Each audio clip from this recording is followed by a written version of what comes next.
East West metro rake পরীক্ষার আরটিএসও sector 5 city centre rake পরীক্ষা করলেন 4 আধিকারিক। মেট্রোর গতি সহ একাধিক বিষয় খতিয়ে দেখলেন। আবির ঘোষাল প্রতিনিধি রয়েছেন এই মুহূর্তে আমাদের সঙ্গে টেলিফোনে। আবির, মেট্রোর গতি এবং তার পাশাপাশি আর কি কি বিষয় খতিয়ে দেখা হলো আজ? দেখো, ইস্ট ওয়েস্ট মেট্রোর জন্য সল্টলেক সেক্টর 5 থেকে সল্টলেক স্টেডিয়াম পর্যন্ত যে মেট্রো রেকগুলি চলবে তা ইতিমধ্যেই কলকাতাতে এসে গিয়েছিল, কিন্তু যাত্রীদেরকে নিয়ে সেই রেকগুলো চলার ক্ষেত্রে যে পূর্ণ মান্যতা সেটা দেয় হচ্ছে মিনিস্ট্রি অফ রেলওয়েজ এর তরফ থেকে আরডিএসও। সেই আরডিএসওর যে প্রতিনিধি দল, তাই সেই প্রতিনিধি দল কলকাতাতে এসে তারা সল্টলেকে দুদিন ধরে এই ইস্ট ওয়েস্ট মেট্রোর যে অসিলেশন টেস্ট সেটা তারা সম্পন্ন করলো। এই অসিলেশন টেস্টে যেটা দেখা হয়েছে যে গাড়ি কতটা দ্রুত চলতে পারছে, রেকের গতি এক্ষেত্রে বিবেচ্য, এবং ট্রেন চললে একটা দুলুনি হয় যাকে বলা হয় হচ্ছে হরাইজন্টাল লার্চিং। এর ফলে কামরার মধ্যে থাকা যাত্রী যারা দাঁড়িয়ে বা বসে থাকবেন তাদের কাছে এই দুলুনিটা যাতে গ্রহণযোগ্য হয় সেটাও দেখা হয়। এবং মেট্রো যেহেতু যে পথটা ধরে দৌড়বে সেক্টর 5 থেকে একদম সল্টলেক স্টেডিয়াম পর্যন্ত, সল্টলেকের এই মেট্রো পথে একাধিক বাঁক রয়েছে। সেই বাঁকগুলো নেওয়ার সময় ধারের যে দেওয়াল রয়েছে সেখান থেকে রেকটির কতটা দূরত্ব থাকছে, লাইনের ওপর দিয়ে কতটা গতিতে যেতে পারছে, ব্রেক সিস্টেম যথাযথভাবে অ্যাপ্লাই করতে পারা যাচ্ছে কিনা, এবং যেটা সম্পর্কযুক্ত সেটা হচ্ছে অত্যন্ত আধুনিক তো এই রেকটি, যেটি ড্রাইভারলেস অবস্থাতেও চালাতে পারা যাবে, ফলে কন্ট্রোল করতে পারা যাবে কিনা কন্ট্রোল রুম থেকে, তা যাবতীয় বিষয় আরডিএসওর আধিকারিকরা দেখে গেলেন। শীঘ্রই এই অসিলেশন পরীক্ষার রিপোর্ট যে মেশিনে ধরা পড়েছে সেই রিপোর্ট পাঠিয়ে দেওয়া হবে হচ্ছে কমিশনার অফ রেলওয়ে সেফটির কাছে, এবং কমিশনার অফ রেলওয়ে সেফটি চূড়ান্ত ছাড়পত্র দিলেই অক্টোবর থেকে যেহেতু এই মেট্রো চালু হওয়ার কথা, যে তা চালু হওয়ার ক্ষেত্রে বা এই রেকগুলো চালানোর ক্ষেত্রে কোনো বাধা কেএমআরসিএল বা ইস্ট ওয়েস্ট মেট্রো কর্তৃপক্ষের কাছে আর থাকবে না। ধন্যবাদ আবির।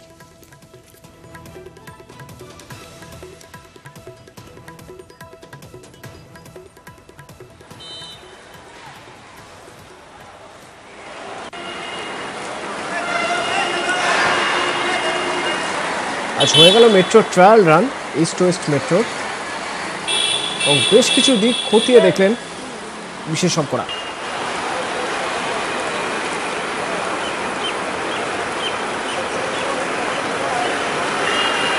সেন্ট্রাল পার্ক থেকে সিটি সেন্টার পর্যন্ত চলল ট্রেন। ট্রায়াল রান হলো আজ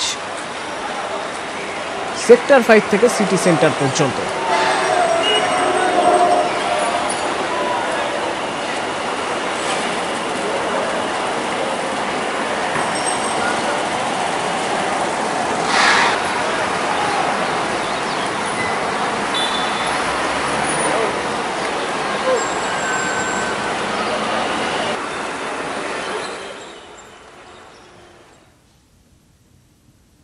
ঐতিহ্য আর আভিজাত্যের মেলবন্ধন।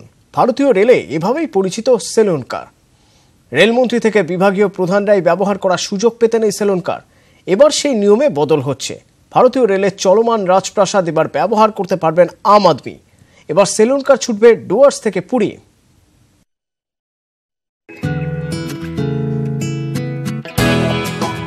রাজার আভিজাত্য, আর সেই আভিজাত্য নিয়েই দেশের নানা প্রান্তে ছুটে বেড়াতো সেলুন কার। রেলের ভাষায় আমোদ ভ্রমণের অন্যতম মাধ্যম। তবে সেলুন কার এতদিন ব্যবহারের সুযোগ পেতেন শুধুমাত্র রেলমন্ত্রী সহ রেলের বিভাগীয় প্রধানরা। রেলওয়ে বোর্ডের চেয়ারম্যান হিসেবে দায়িত্ব নেওয়ার পর অশ্বিনী লোহানী বিভাগীয় প্রধানদের সেলুন কার ফেরত দেওয়ার কথা বলেন। বর্তমানে সেলুন কার ব্যবহার করতে পারেন খুব অল্প সংখ্যক রেলকর্তা। ভারতীয় রেলে সেলুন কার আছে 356টি, যার মধ্যে 62টি সেলুন কার শীতাতপ নিয়ন্ত্রিত। এই সব সেলুন কার এবার ব্যবহার করতে পারবেন সাধারণ যাত্রীরাও। সর্বাধিক 8 জন সেলুন কারে যেতে পারবেন। কি কি থাকছে এই সেলুন কারে? শৌচালয় সহ 2টি শয়নকক্ষ থাকছে, থাকছে একটি লিভিং কাম ডাইনিং রুম, থাকছে একটি রান্নাঘর, সেখানে থাকছে refrigerator, oven, micro oven. Saloon কারের জানালা রিয়ার উইন্ডো। প্রাথমিকভাবে ঠিক হয়েছে ডুয়ার্স, পুরী, গুয়াহাটি সহ বেশ কয়েকটি জায়গায় চালানো হবে এই সেলুন কার। কত খরচ হবে সেলুন কার ব্যবহারে? ডুয়ার্স 2 লক্ষ টাকা, রাঁচি 2 লক্ষ টাকা, পুরী 2 লক্ষ টাকা, গুয়াহাটি 2.5 লক্ষ টাকা, আগরতলা 3 লক্ষ টাকা, হরিদ্বার 5 লক্ষ টাকা। ডুয়ার্স, দার্জিলিং, গুয়াহাটি, রাঁচি, দিল্লি, বম্বে, হরিদ্বার, পুরী যদি কারা বুকিং করতে চান তারা এটার সুযোগ নিতে পারেন। ইতিমধ্যে ভারতীয় রেল আইআরসিটিসি কে সবকটি সেলুন কারের দায়িত্ব দিয়েছে। মূলত 4 দিনের হিসেবে দেওয়া হবে এই সেলুন কার। তবে অতিরিক্ত রাখতে হলে প্রতি ঘন্টা 900 টাকা হিসেবে ভাড়া দিতে হবে। এটা খুবই অ্যাফোর্ডেবল। যদি 2 থেকে 2.5 লাখ হয়, এটা যদি 8 থেকে 10 জন ট্রাভেল করেন, তাহলে পার হেড 25,000 টাকার বেশি পড়ছে না। ইতিমধ্যেই সেলুন কার বুকিং শুরু হয়ে গেছে। 15ই আগস্ট থেকে পরিষেবা চালু হয়ে যাওয়ার কথা। ক্যামেরার সুদীপ গুছাইতের সঙ্গে আবির ঘোষালের রিপোর্ট, নিউজ 18 বাংলা। ক্যান্সার চিকিৎসার ক্ষেত্রে অত্যন্ত গুরুত্বপূর্ণ কেমোথেরাপির ওষুধ, অথচ 10 দিন ধরে খাস কলকাতার আরজিকর মেডিকেল কলেজে এই জীবনদায়ী ওষুধ মিলছে না। 10 দিন ধরে বহু দাম দিয়ে বাইরে থেকে ওষুধ কিনতে বাধ্য হচ্ছেন রোগীরা। হাসপাতাল কর্তৃপক্ষের দাবি, ওষুধের যোগানে ঘাটতি রয়েছে, দ্রুত সমস্যার সমাধান হবে। সরকারি ক্ষেত্রে রাজ্যে ক্যান্সার চিকিৎসার অন্যতম সেরা প্রতিষ্ঠান আরজিকর মেডিকেল কলেজ। কলকাতার 5টি মেডিকেল কলেজের মধ্যে এই হাসপাতালে রেডিওথেরাপি বিভাগের বেশ নামডাক। চিকিৎসক থেকে কর্মী সকলেই বেশ অভিজ্ঞ। ভালো পরিষেবার আশায় রোজই বহু রোগী এখানে ভিড় জমান। যদিও কয়েকদিন ধরে এই হাসপাতালে কেমোথেরাপির ওষুধ অমিল। এর জেরে বেকায়দায় রোগীরা। কেমো দিতে এসেও অনেককে ফিরে যেতে হচ্ছে। মাঝপথে থেমে যাচ্ছে ক্যান্সারের মতো দুরারোগ্য ব্যাধির চিকিৎসা।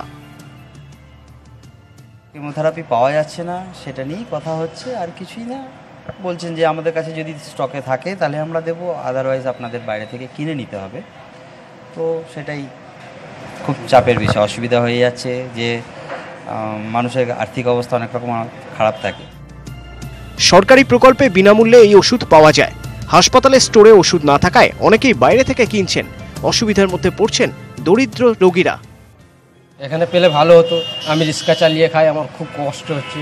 আমি লোকের কাছে সাহায্য তুলে ছেলেটাকে দেখাচ্ছি। সমস্যার কথা মেনে প্রশাসনিক সমস্যার কথা জানাচ্ছে হাসপাতাল কর্তৃপক্ষ। আগে ওষুধ ফুরিয়ে গেলে স্থানীয় স্তরে জরুরি ভিত্তিতে তা কেনা যেত। সম্প্রতি স্বাস্থ্য ভবনের নতুন বিধির জেরে নির্দিষ্ট সংখ্যক কিছু সংস্থা ওষুধ সরবরাহের বরাত পেয়েছে। এর বেশিরভাগই ভিন রাজ্যের, ফলে তাদের ক্ষেত্রে লাভজনক না হলে নিয়মিত ওষুধ পাঠানো হচ্ছে না।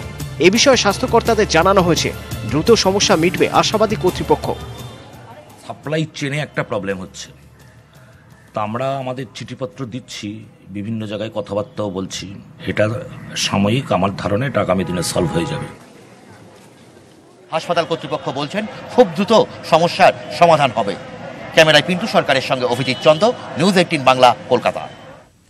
আরও এক ধাপ এগোলো রিলায়েন্স জিও। এবার ডিজিটাল পেমেন্টের ক্ষেত্রে এসবিআই এর সঙ্গে গাঁটছড়া বাঁধল জিও। মুম্বাইয়ের রিলায়েন্স কর্ণধার মুকেশ আম্বানি ও স্টেট ব্যাংকের চেয়ারম্যান রজনীশ কুমারের উপস্থিতিতে নতুন চুক্তি হলো। এতদিন ব্যাংকিং ক্ষেত্রে এসবিআই এর সঙ্গে জিও কাজ করত। এর ফলে ডিজিটাল লেনদেনের ক্ষেত্রে আরও উন্নত হবে পরিষেবা। রিলায়েন্স কর্ণধার মুকেশ আম্বানি বলেন, নতুন চুক্তির ফলে স্টেট ব্যাংক ও জিওর গ্রাহকরা সমস্ত সুযোগ সুবিধা পাবেন। নতুন চুক্তিতে দুতরফের গ্রাহকরাই লাভবান হবেন বলে জানিয়েছেন স্টেট ব্যাংকের chairman. And SBI have signed the collaboration agreement. This is going beyond the initial JV that SBI and Reliance had, which is to form the payments bank. Post-operationalization of this payments bank, it is very essential for us to deepen this partnership, and that's exactly the objective that has been achieved today, and this is just the beginning of that.